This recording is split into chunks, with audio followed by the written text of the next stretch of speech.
আমার ধারণা অনুব্রত জানে, এবং আমি দুয়ে দুয়ে চার করছি, কারণ ইডি বলেছিল যে গরু পাচারের টাকা কালীঘাটে যায়।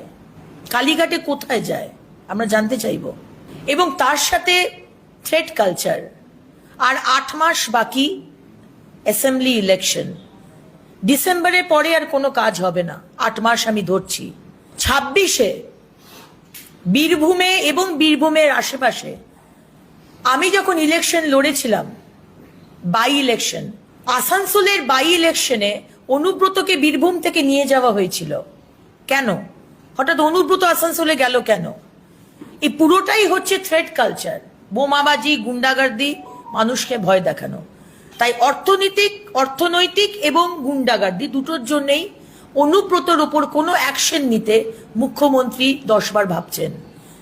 চুটকো চাটকা, ওই যে বলেছেন না, এটা তো চুটকো চাটকা, মেয়র সাহেব বলেছিলেন, এটা চুটকা চাটকা একটা ইস্যু।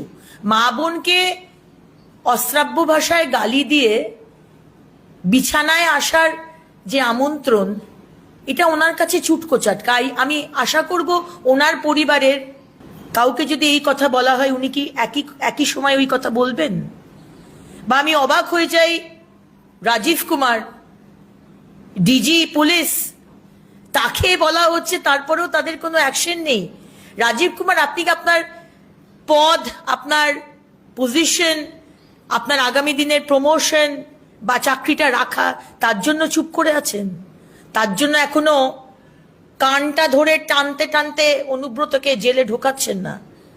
সুতরাং মুখ্যমন্ত্রী, আপনার জাজমেন্ট আমরা বাংলার মানুষ বুঝে গেছে।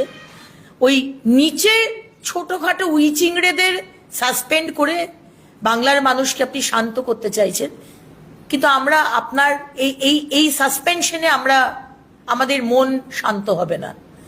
আমরা চাই, সত্যি যদি মহিলাদের সুরক্ষার সম্মান নিয়ে আপনি এত বড় বড় কথা বলেন, সেটা যদি সত্যি মিন করেন, তাহলে অনুব্রতকে, এখন 100 ঘন্টার ওপর হয়ে গেছে অনুব্রত মণ্ডল ঘুরে বেড়াচ্ছে, আমরা জানি আপনি ঢোকাবেন না, বাট তাও যদি আপনার মনে হয় যে আপনি বাংলার মহিলাদের পাশে আছেন, তাহলে ওনাকে কানটা ধরে টানতে টানতে আপনি জেলে ঢোকান।